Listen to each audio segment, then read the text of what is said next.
Tá, e como se configura a população brasileira?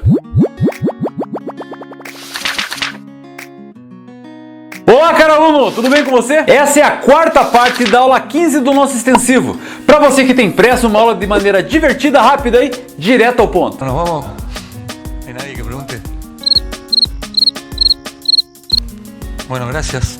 Continuando com os estudos sobre a população, vamos entender como se manifesta a população brasileira. A distribuição da população, as pirâmides etárias, a história da formação populacional. Que bom. Mas antes vamos fazer assim, ó. Assista esse vídeo, dá joinha, se inscreva se você chegou agora. E lá no final do vídeo eu vou deixar um link com uma lista de exercícios sobre o que eu falei aqui, para ver se você prestou atenção em mim e tá pronto para mitar em geografia, hein? Partiu gabaritar?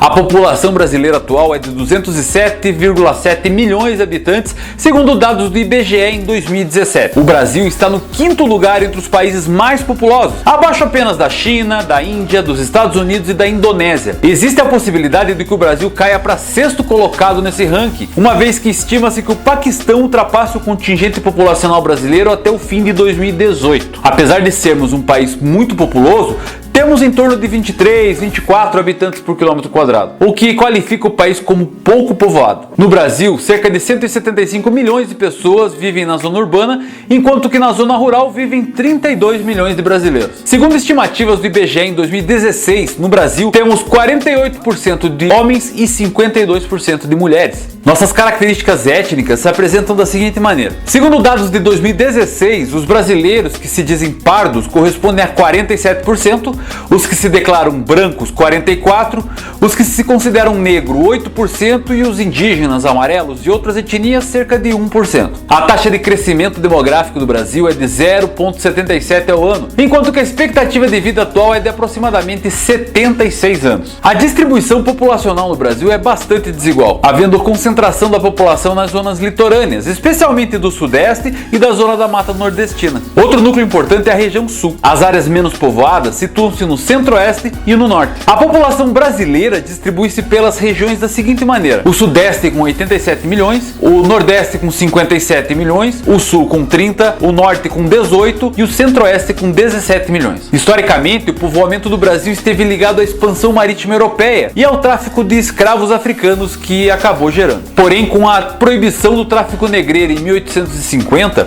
inicia-se a escassez de escravo para trabalhar na lavoura. Esse fato deu início a outros tipos de imigração e imigrações, como é o caso das imigrações italianas e japonesas, por exemplo. Em 1930, teve início no Brasil um intenso processo de industrialização e urbanização, do qual o Sudeste fora a região mais afetada por ter se envolvido muito cedo no processo de industrialização. Por esse motivo, tornou-se ela a mais populosa do país. Nos anos 50, é a vez do desenvolvimento urbano, quando cada vez mais pessoas deixam os campos para trabalharem nas cidades, sobretudo nas regiões Sudeste e Centro-Oeste. Os principais fatores foram a industrialização e a construção de Brasília aí na década de 60. Nas cidades existiam melhores condições de vida, como saúde e saneamento básico, e consequentemente temos o enfraquecimento da taxa de mortalidade. As novas qualidades urbanas e a revolução no campo da medicina geraram um alto crescimento vegetativo, ou seja, a diferença entre a taxa de natalidade e a taxa de mortalidade da população. Importante lembrar que na década de 60 também tivemos o surgimento da pílula anticoncepcional, a vida urbana, a entrada da mulher no mercado do trabalho, e tudo isso diminuiu a taxa de fertilidade, que era cerca de 6 filhos por mulher nessa época, chegando hoje a menos de 2 filhos. Esses fatores levaram à diminuição também da taxa de natalidade. Podemos notar também que a dinâmica demográfica do Brasil gerou transformações durante as últimas décadas. Se olharmos aí os gráficos, podemos perceber que houve uma diminuição na taxa de crescimento agora nas últimas décadas em relação à década de 70.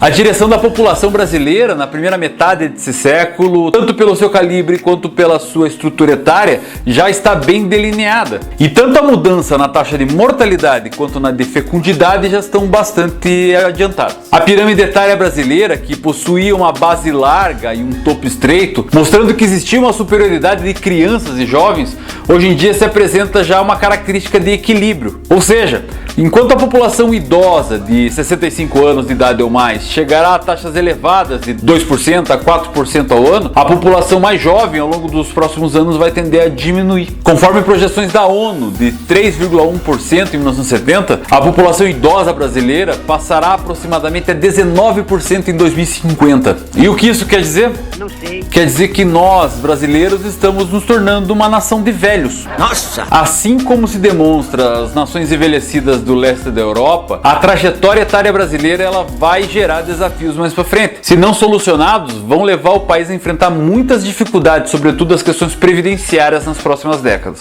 É verdade. E aí, gostou dessa aula? Então agora é a sua vez de imitar. Clica nesse card aqui do lado que eu coloquei na descrição dele um questionário lá para você testar o que você aprendeu. Você vai responder as questões e eu já te deixei lá se você errou ou se você acertou, beleza?